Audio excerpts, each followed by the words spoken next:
Alors, du coup, ce village, c'est l'occasion pour les athlètes de se côtoyer, et des athlètes voilà, de sports différents. C'est ça qui est intéressant sur les Jeux. Oui, c'est vrai que les Jeux du Pacifique, par rapport à d'autres compétitions, il y a un esprit qui est particulier. Cet esprit, c'est l'esprit océanien. C'est un esprit qui est présent depuis les premiers Jeux de 1963, où c'est véritablement pour l'ensemble des 22 pays du Pacifique et donc de l'Australie-Nouvelle-Zélande, de pouvoir se rencontrer et d'avoir véritablement ces échanges qui, on le sait, sont extrêmement intéressants et puis riches.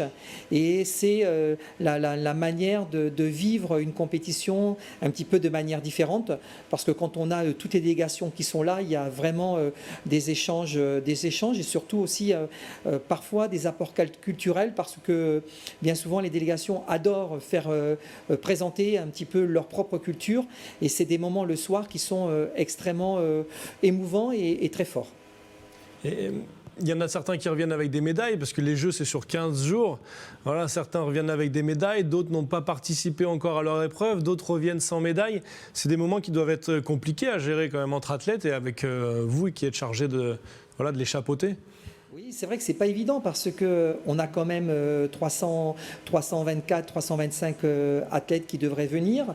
À cela s'ajoute 90 coachs et entraîneurs, et on va dire 25 de l'équipe de la délégation générale. Donc ça fait pas mal de personnes qu'il faut qu'on arrive à gérer sur les 2 semaines, en sachant que certains resteront les 15 jours par rapport à leur compétition, et certains seront là que la première semaine et d'autres que la deuxième semaine. Donc il y a véritablement une organisation à mettre en place. Et par rapport à l'histoire de savoir ceux qui vont avoir des médailles, ceux qui n'en ont pas, c'est un petit peu, je veux dire, la difficulté dans une compétition, c'est parce que on va pour faire du meilleur possible, mais on ne sait jamais comment les choses vont se passer. Et c'est vrai que là, on a une équipe du village constituée d'une 7-8 personnes qui vont être aux petits soins pour les athlètes, et qui bien souvent, à ce moment-là, comme les kinés, les médecins, ont un rôle un petit peu, je dirais pas de psychologue, mais ont un rôle véritablement d'être là pour soutenir le moral, et puis d'apporter un soutien quand un athlète a besoin d'un soutien en particulier.